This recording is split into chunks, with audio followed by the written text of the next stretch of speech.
Assalamualaikum warahmatullahi wabarakatuh. Salam sejahtera bagi kita semua. Sebelumnya, perkenalkan kami dari kelompok 5 yang beranggotakan yang pertama Ibu Epit Aprianti, yang kedua Ibu Juliani, yang ketiga Ibu Santi, keempat Ibu Salamah, 5 si Ibu Siti Munawaroh, keenam Ibu Siti Kunariah, dan yang ketujuh Taufik Setionugroho. Kami dari kelompok 5 bermaksud ingin mempresentasikan tugas kami terkait swamedikasi diare dalam rangka memenuhi tugas kami dari mata kuliah Komunikasi, Informasi, dan Edukasi. Untuk mempersingkat waktu, mari kita segera masuk ke dalam pokok pembahasan. Pertama, kita harus mengetahui apa itu swamedikasi.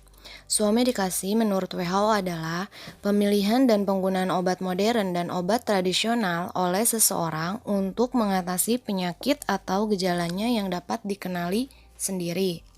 Atau dapat dibilang seseorang mengobati gejalanya tanpa terlebih dahulu melakukan konsultasi dengan dokter.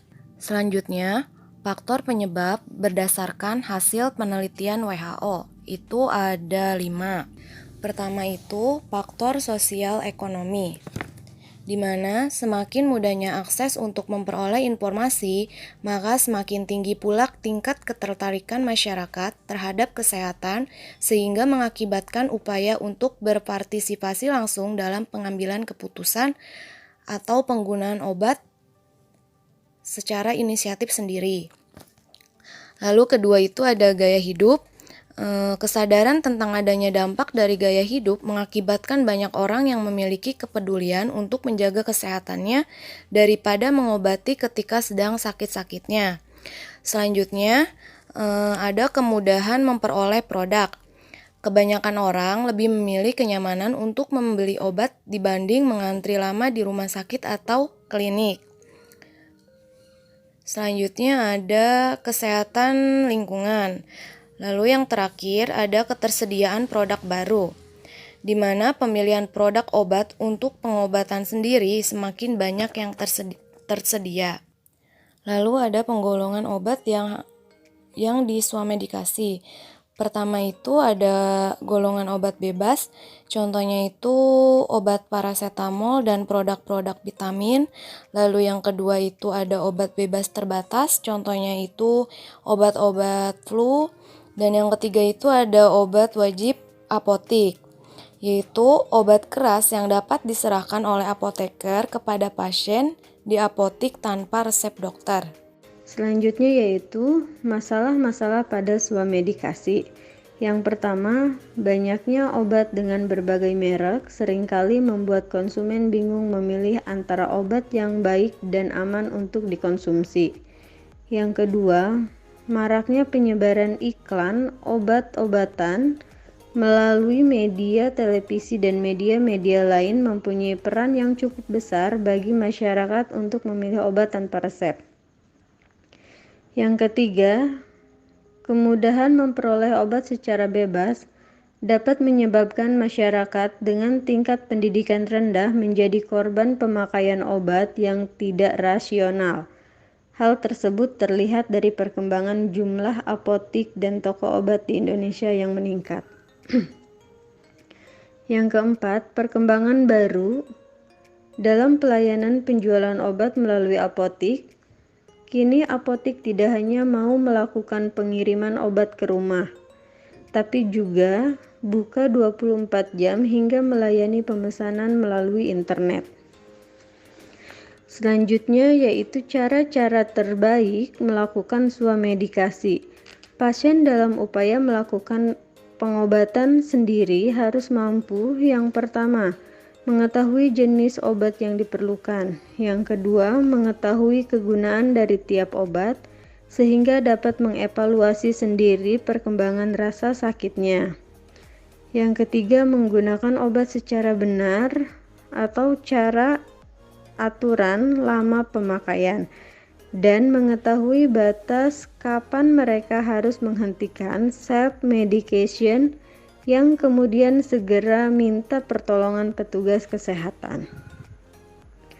Yang keempat, mengetahui efek samping obat yang digunakan sehingga dapat memperkirakan apakah suatu keluhan yang ditimbulkan kemudian merupakan suatu penyakit baru atau efek samping obat.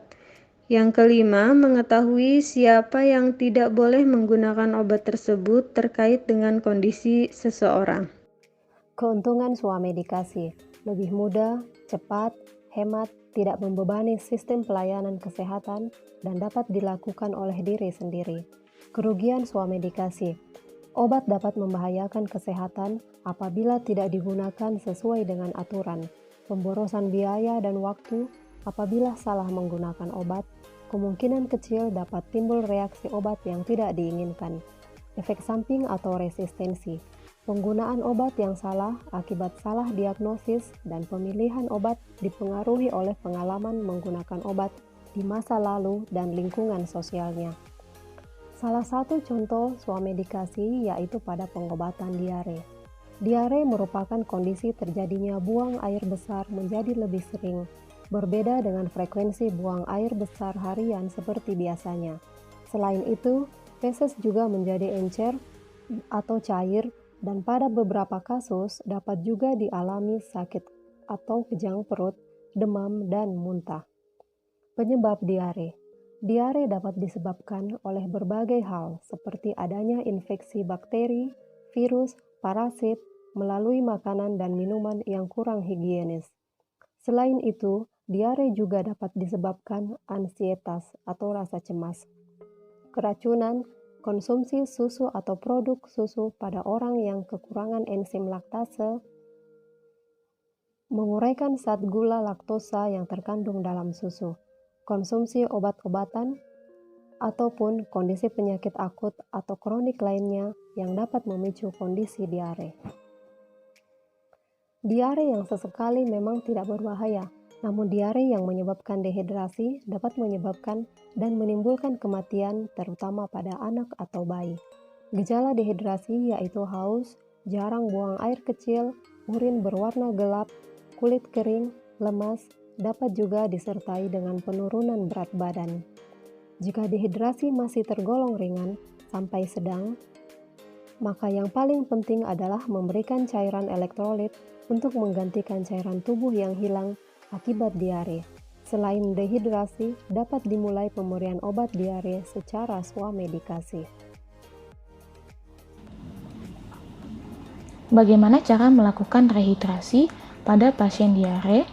Untuk pasien diare yang belum menunjukkan gejala dehidrasi, dapat diberikan cairan oralit. Untuk usia kurang dari 11 bulan, dapat diberikan cairan oralit sebanyak 100 ml setiap buang air besar. Untuk usia 1-4 tahun, dapat diberikan cairan oralit sebanyak 200 ml setiap buang air besar.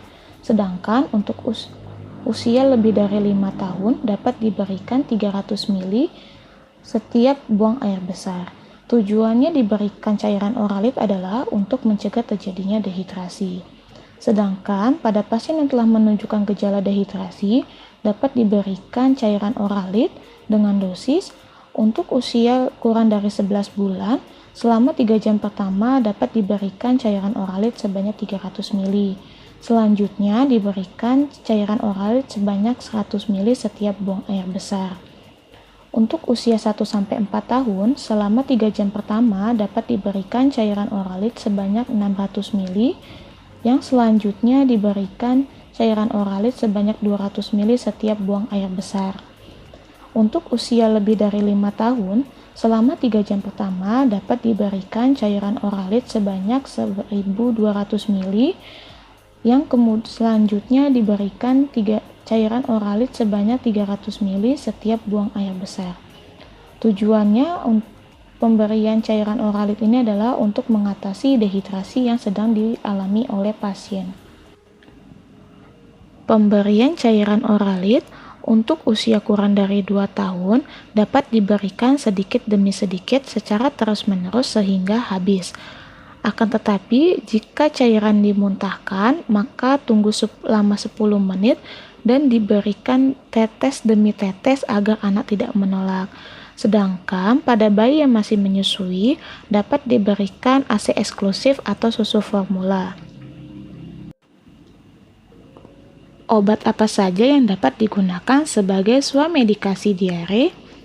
Obat diare bukan ditunjukkan untuk menyembuhkan diare, akan tetapi sebagai usaha untuk mengurangi keparahan diare. Obat diare yang dapat digunakan untuk swamedikasi antara lain tablet norit, kaolin, pektin, atau tablet antapulgit. Mereka bekerja dengan mengurangi frekuensi buang air besar, memadatkan feses, menyerap kelebihan air dan toksin penyebab diare. Akan tetapi, obat-obat tersebut tidak diperbolehkan untuk anak di bawah 5 tahun. Di luar negeri, loperamid dapat digunakan untuk keperluan swamedikasi karena sudah termasuk dalam golongan obat bebas. Sedangkan di Indonesia, loperamid masih tergolong obat keras sehingga hanya dapat diperoleh melalui resep dokter.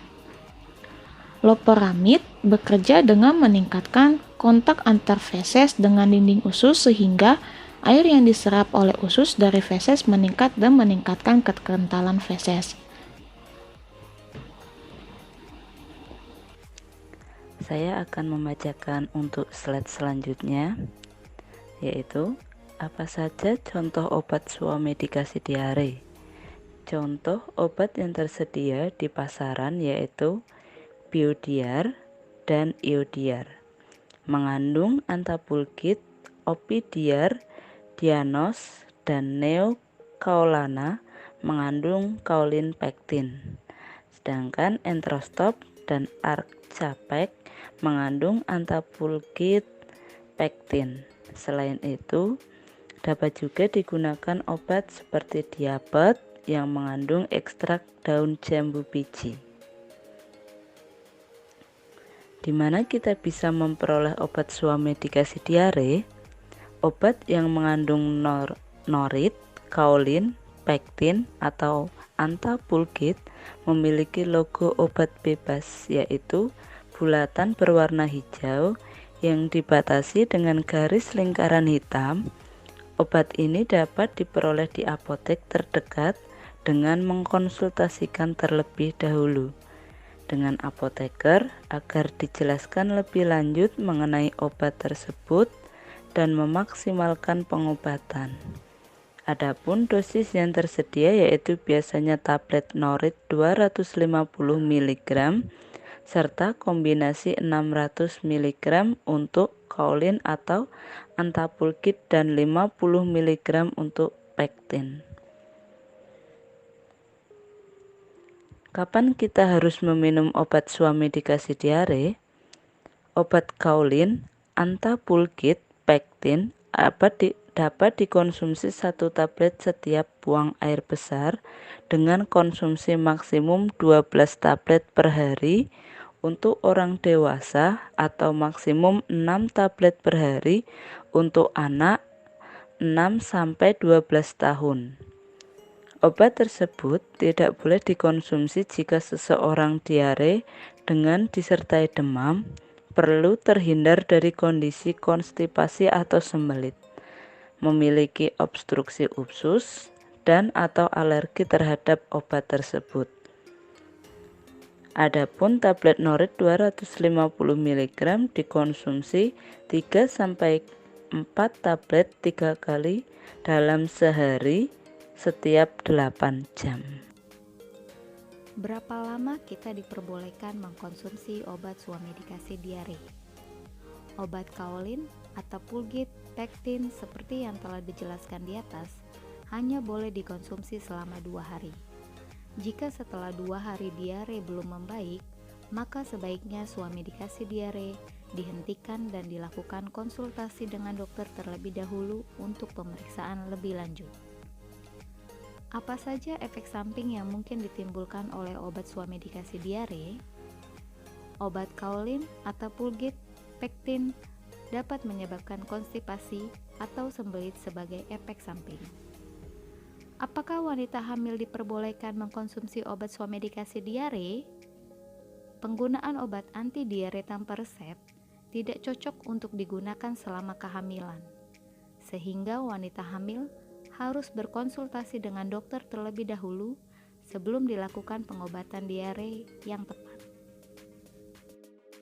Apa sajakah yang perlu diperhatikan selain melakukan rehidrasi dan mengkonsumsi obat swamedikasi diare? Sebaiknya berhenti makan dan fokus pada pemberian cairan elektrolit. Setelah itu, secara perlahan-lahan, makanan dikonsumsi seperti biasa kembali dalam beberapa hari.